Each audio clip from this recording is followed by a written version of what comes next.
Hi everyone, today we're going to be working in my 3 mini journals and we are going to be putting the journal signatures together. Please do stick around and enjoy the fun with me. See you shortly.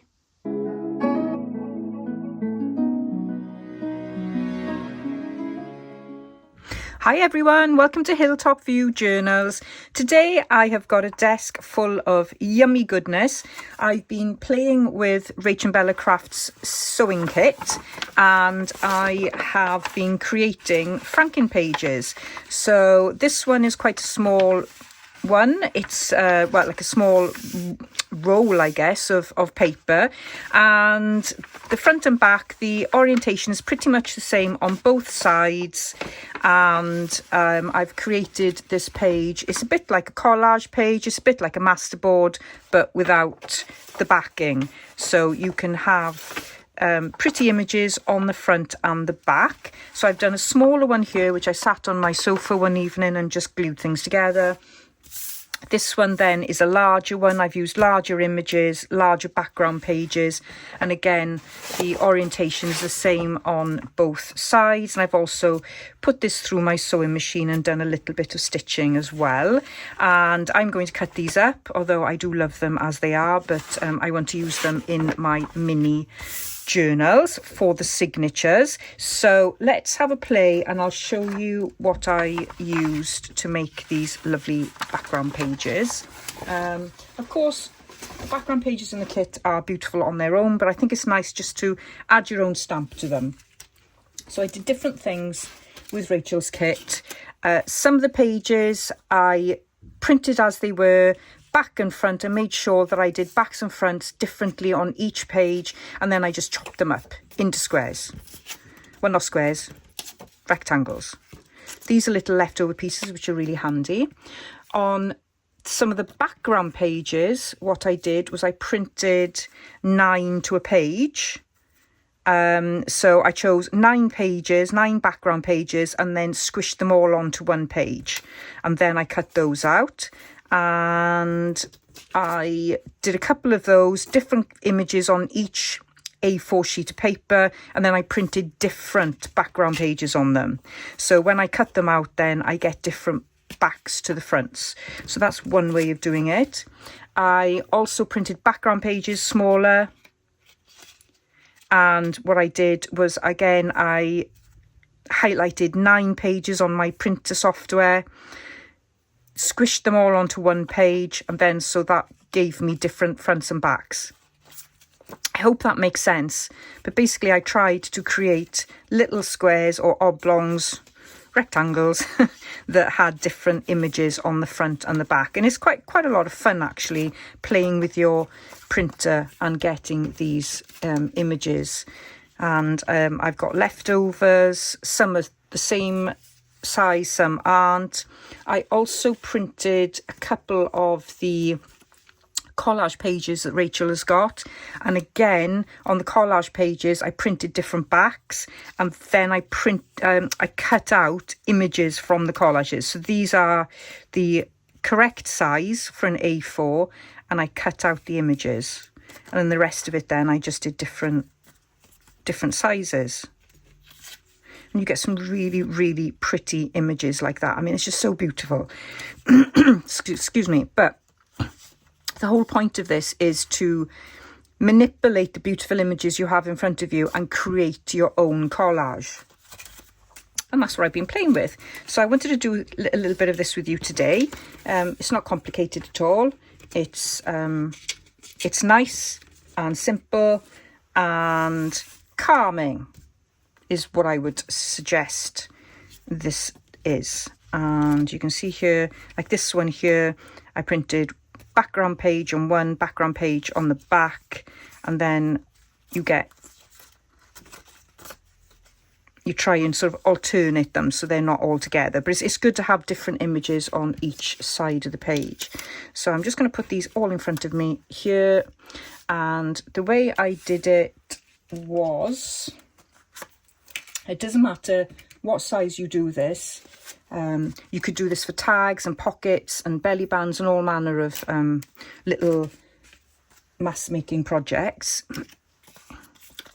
But the way I did it was, particularly for this one, I found it easier to work smaller. Working larger, you need a bigger area, and I haven't really got a large area to work in. So I did this on my lap, and so we'll keep it fairly small because I think it's much easier to show you. And I think for this type of image, it's important to keep the orientation correct. So you want to check what's on the front and on the back. And so we'll keep this quite small, just for the purpose of the video, because it'll be difficult to film otherwise. So I'm using Bailey Art craft glue.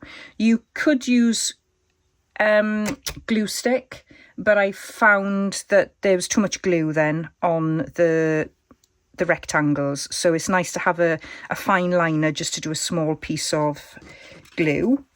And so what I want to do, so I'll start off here, and then I'm going to grab this one here, and literally all I'm doing is piecing together each part, gluing them in place and trying to alternate the images.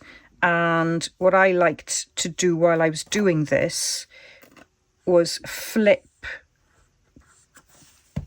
it over every now and again so that I could see what was on the other page, or the other side I should say, and then I could work on there. So I know now that on this side I've got a nice pretty image there. So let's put a pretty image here to start that off, and that's a nice plain side. Well, it's pretty, but it's not got an image on, is what I'm trying to say. It's not plain. You know what I'm trying to say. So just put a bit of glue, and then you can do it like that. You can flip it over again if you like and see, all right, okay, do you like that one? Okay, let's pop that in there.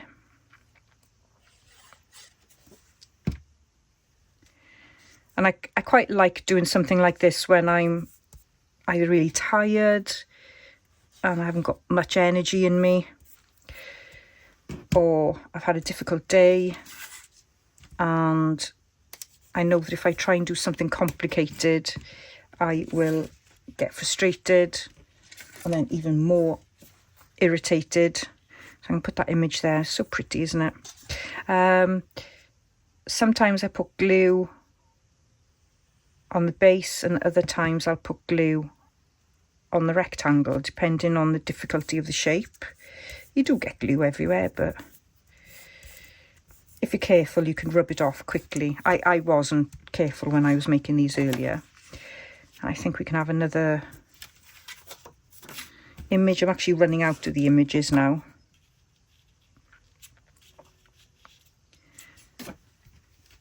And the other thing you can do is you can add washi to this. You can add your fussy cuts. That will work really well. Keep the small little pieces that end up being cut off, because they're really handy for those in-betweeny bits. So if I just put a little bit there, a bit there, and a bit there, I can glue that down. And of course, like everything, once you start, it's hard to stop. Which is, I think, the beauty of our type of crafting, isn't it? You can just get lost in the simplicity, in the moment. I just love it. Absolutely love it. And don't worry too much about it not being straight. You can cut the edges off when you're finished. I do tend to tidy it up a little bit at the end, because I find it easier to work with then when you come up to cut it. So here, I don't want to cover that image, so let's flip it over, and then let's Let's put that there like that. So it is handy to flip things over because you can see then what you're missing with. And just a little bit there and a little bit there.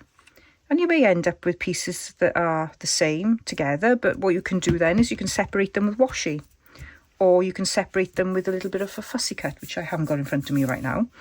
And the other thing you can do, of course, is you can mix and match book pages. You don't have to stick with a kit. I wanted to, but you certainly don't have to. I don't mind the orientation of that label being different there, that's fine. You can just have a play and see what you like. It's so nice. So nice to do something just relaxing, you know, put some nice calming music on in the background. I think it's also really good to mix and match large images with smaller images. So it gives you a really nice contrast.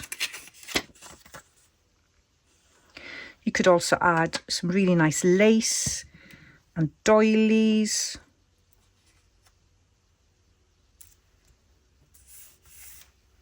I'm just going to stick to this for a minute. And then I might start doing things down here. Let's put another image there.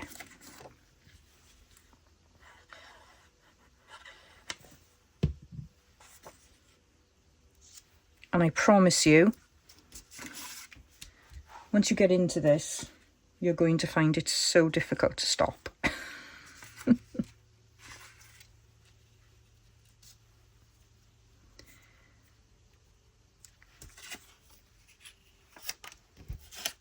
It really is difficult to stop. You can cover pages up or cover images up. I mean, just have a play.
So you can do this fairly quickly, but I quite like doing it mindfully and just nice and slow and just flipping back and forth and just creating lovely collage pages.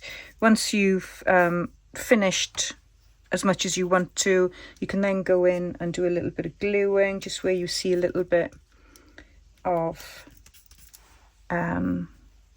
loose paper there. Not that it really matters. You could quite easily do that when you come to cut up your wonderful Frankenpages. But yeah, I really like it. I think it's a nice way to use the beautiful images in a kit, but make them your own. Of course, I've done very neat cutting rectangles. You can rip yours. I think what would look really nice is if you tore out some of the images and used them as collage pieces, and you can add things on top of this as well. You can just make it your own. It's a lot of fun. It really is a lot of fun. And a great activity to do when you're tired. It doesn't take too much thought. what takes the thought in this activity is the printing ahead of time. That's the only time you need to involve your brain cells a little bit. Which I got to admit sometimes is really difficult for me. I just haven't got anything left after a day in work or a day sorting out everybody else's problems in the house and doing this, that and the other. And it's just, so yeah, it just doesn't get so stressful. Okay, so I am now going to do some stitching, and I'm going to grab my other piece as well and do some stitching on there. And then what we'll do is we'll do the exciting part, which is cutting it up. So I'm ready to put my signatures together for the different size journals I've got. And just as a recap, here are my journals. So I've got the largest of the mini journals here, and I'll give you some measurements when I get to them. And this is the mini one. And this one is very similar to the first one, but I think that is slightly smaller again. So they are the 3 journals I'm working in, and I've got my original Frankenpage piece of paper. I've got the longer, thinner one, which I've just stitched, and this is the one that we made together. And what I've done with this one is I have stitched around some of the pretty images from Rachel's kit. And the papers that I'm going to choose, I've got a number of old magazines here with sort of fabric, patterns, sewing type images and adverts and things. So I'm going to try and cut some of those out and use them. I've also got some pink and blue background pages. These are from Angela Kerr's digital kits. A variety of her background pages, so that's what I'm going to use there. I've got some more digital kits that I've printed off, just random sort of grid paper and sort of ledger goods received paper, which I thought might go nice in the journal. Got some original ledger paper here as well. This is just from a paper pad, so I've tea dyed that. I've got some doilies, and then I have got some small pieces of fabric that I could just fold and use as pages in between the paper. And last but not least, then some sewing pattern paper. So I was thinking of actually using the envelopes and then a lot of the information and the paper that is inside them, which I think would look lovely in the journal. So I've got plenty to play with. So I'm going to go ahead, put some of the signatures together, and then I'm going to cut down the Frankenpages that I've made, and we can have a look how it works in the journals. So I've done some work on the signatures of all 3 journals. So let's start with the little journal. So we'll call this Baby Bear. So I've got this little piece of fabric. So what I want to do with this is back it and then create a loose little closure. So that's what I'm keeping that for. And then this one is a 1 signature journal. And I've got this piece of fabric, which I was thinking I might not need this little loose piece here, but I've kept it there just in case. But I was thinking of trying to incorporate this piece of lace so that it closes the signature inside. Don't know if it's going to work, but if not, what I might do is just have the lace tied in, and then so it just sort of be tucked in there for now, but so it'd look like something like that. And then inside then I've got this little signature, and it's so cute working on these. I've never worked on something so small before, so it's quite a shock to the system. But I've just got little bits, pretty papers in there, got a little bit of an advert, and yeah, so I've used some of the Frankenpages there. And it's a lot of fun, actually. I've really enjoyed playing with this. Bit of a struggle in terms of trying to get it to fit into the signature, because I don't measure anything. No, sorry, getting the signature to fit into the journal cover, I should say. And I've got pretty little heart doily there, which I adore, which I thought it's time to use that baby. So that's this one. So I'll put that like that, and I'm going to put that there and try and keep that together somehow. with a clip like that. So let's go to Mama Bear. Oh, which one's Mama Bear? Yeah, so this is Mama Bear. So this is the middle-sized one, and it's still very, very springy in terms of sort of jumps open, doesn't it? So it needs stuffing. This is desperate for stuffing with ephemera. So my signature's in here. So I've got 2 signatures. And let me just make sure this is the right way up. There we go. So this is going to be the one that's going to be on top there like that. And I'm just going to have this layer. I may back it, not too sure, but that's going to be there first. And then we come into this layer and it's going to have a pocket there. And I need to shift these around a little because it's a little bit repetitive there. So I might put that there like that. And then put that page there. So this is one of the Frankenpages. So again, I've done exactly the same format. So I've got some material there. I've got a doily, more Frankenpages, and then the background pages then. So lots of room to write in and also to put ephemera and things in. I don't know if I would write in this, but well, who knows? Who knows what I'll use it for? So that's the first signature. And then the second signature, got this lovely teal coloured doily. I don't know where it comes from, but yeah, I've used it anyway. So I thought it's time I use my stash. And I got this beautiful image from Rachel. And again, then I've done a pocket there. Just need to cover the upside down hummingbird. Got some material, got my Frankenpages, and again I need to move these around a little bit, so let's sort of put that there like that. So I haven't quite finished them in their proper positions, but still time to move things. And I've got another piece of fabric there, and again the same kind of papers and adverts and things like that. So just small little things. I didn't put too many I don't know, sort of aged things in there because I wanted to keep it bright and pretty. So just put a touch of aged stuff in there. So those are those 2 signatures in the Mama Bear journal. And then I just want to keep them together until I stitch them in place. There we go. Pop that one there like that. So that's that one. And then Papa Bear is here. And again, very similar to the previous 2 signatures. This is going to be the first signature, and it's got some fabric there, and I was going to stitch this in place as well. Might do another layer, who knows. Then a nice plain front cover because we've got such a patterned beautiful cover on the inside of the journal. And again then I've done Frankenpages and a little bit of fabric, very similar.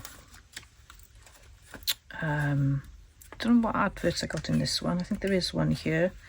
There we go, there's an advert there, although I've cut her head off. Bit of a shame. It's done now. So that's that one. And then on this one I've gone with the lovely coloured doily because it just matched the feathers of the hummingbird there beautifully. And again, I haven't rounded the corners of these, so I do need to do that before I sew them in. But just got very simple pocket there, and again very similar pages, a little bit of fabric there, and I think there's some kind of advert in here as well. There we go, we've got like a knitting plan there. So that is that one. So I just need to carry on punching the corners. Again, the fabric piece is sorted, and I thought we'd just put some pockets and belly bands and tuck spots in here and then finish this video up. And then the next video we will be making some ephemera in line with the challenge, the week 11 challenge. And next week, of course, we're going to be making interactive elements, and I'm planning on carrying on working in these little journals because they are just so much fun. I'm really enjoying it, and I've been dying to make some mini journals for such a long time. So just put these to one side now and work out what pockets and things to do, and hopefully you can craft along with me in the next session. To make it easier to work in my signatures, I'm actually going to do some binding now, and then I will take that binding loose when I'm ready to bind them into the journal cover. And I know you're double handling a little bit, but I'm not ready to put them in the journal covers just yet. I just want to have a play with them and see how just see how it goes. So I've got this scrap bit of paper here. It has got some grids on it. Grids are really handy if you can get some graph paper.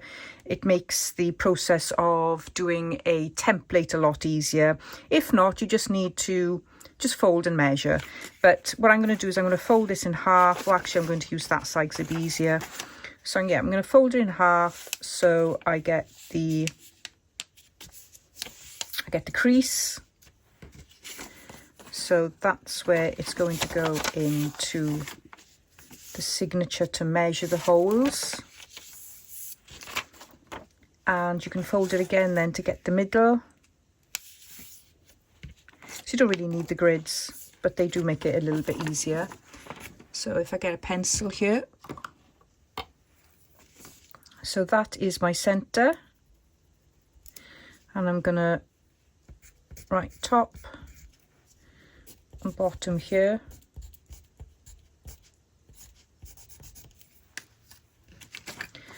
And then what you can do is you can just, when you've got a grid, you can just count. If not, you just measure the say half centimetres or quarter an inch or whatever. So if I pop this in here like that, I can basically see. So I kind of want my signature stitching to go there. So that's 1, 2, 3, 4, 5, 6, 7, 8, 9. So 1, 2, 3, 4, 5, 6, 7, 8, 9. So that is my template. And then I'm just going to pop it in here. So it looks like it catches it. It doesn't have to be totally equal. I'm quite happy with it being like that. Just a little bit off center maybe. And what you can do then is when you do have to reconstruct this to put it into your journal cover, you can use the holes as the template.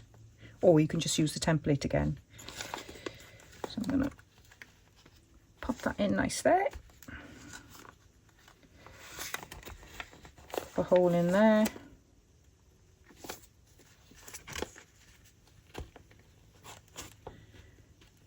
I'll just leave that like that for now, and just think of this as practice.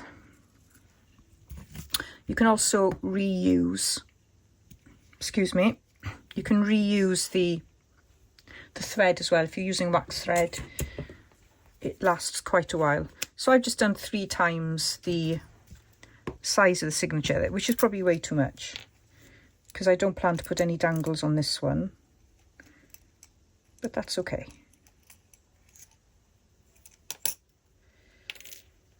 I don't mind losing a little bit of thread every now and again.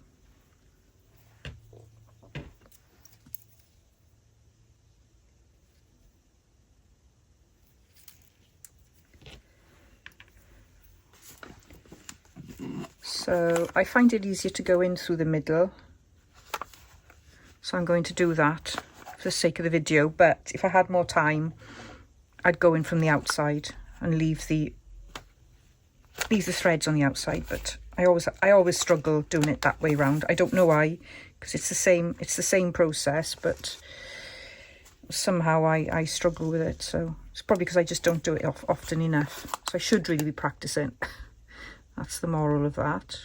Okay, so I've put that hole in there and I can't quite see where it is. There it is. So right, what I need to do now, of course, is take out my template. Silly me. Right, there's my template. Pop it over there.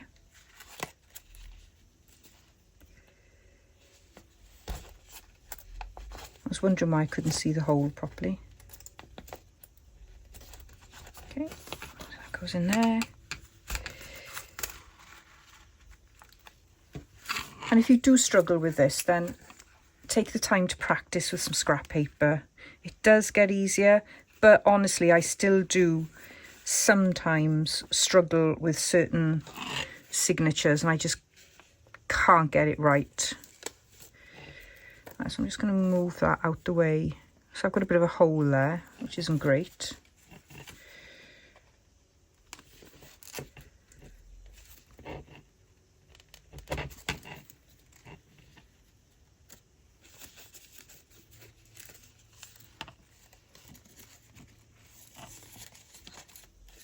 So we may need to cover that, but that's all right. We can manage that. Again, just take your time.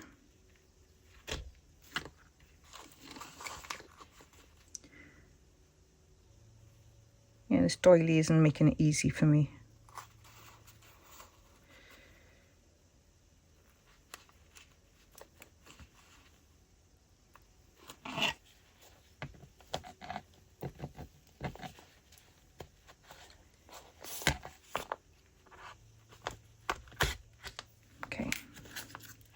That's gone in okay. Put it to the side, tighten it up. And then I'm just going to tie a bow in there. There we go. So I will probably do some fixing with that when I go and bind it again. But I doubt you'll see it anyway by the time it goes into the journal, so we're not going to worry about it. I think I sounded a bit like Bella then, didn't I? From Bella Crafts Studios. We're not going to worry about it. I'm sure she says that quite often. I love Bella. So now I've got that. Of course, if you do make a mistake and you bind it upside down, then again, just practice and do it the right way the next time.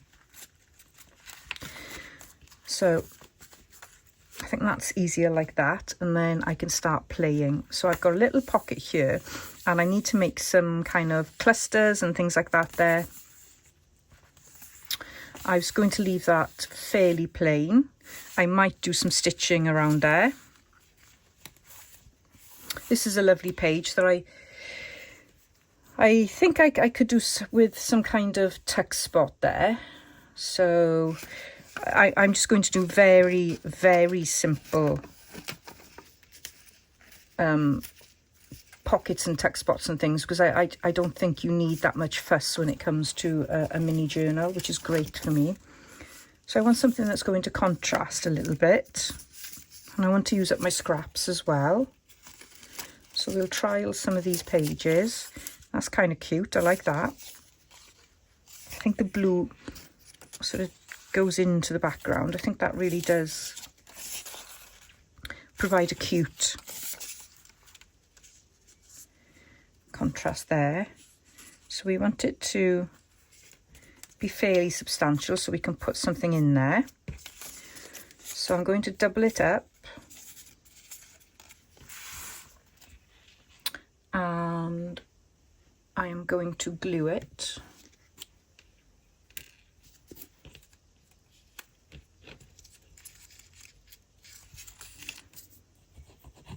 Just glue it together.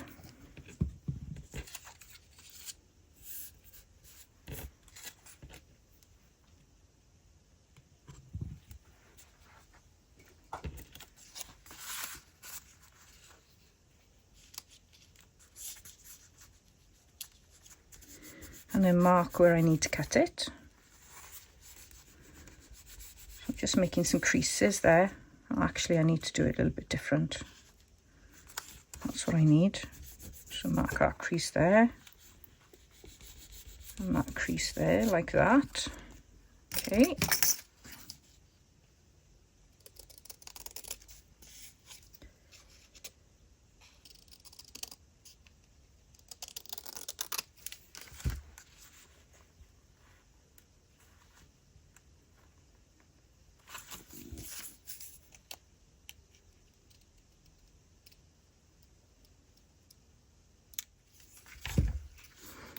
tiny little tuck spot.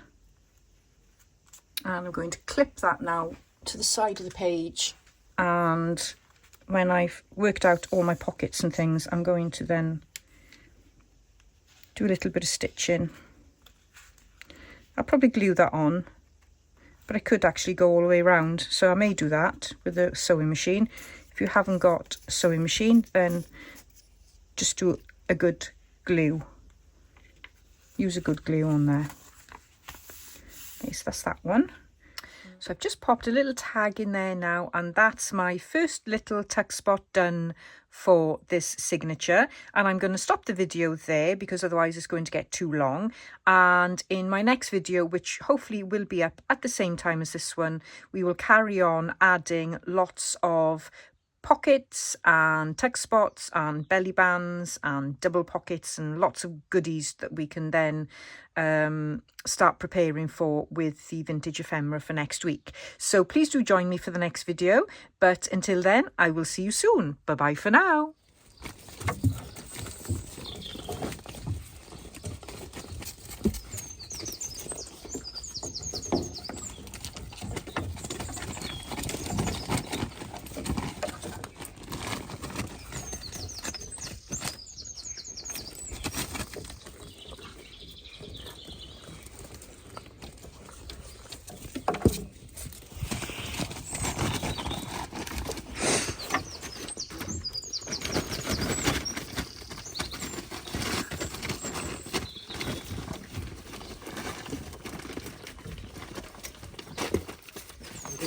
Mm-hmm.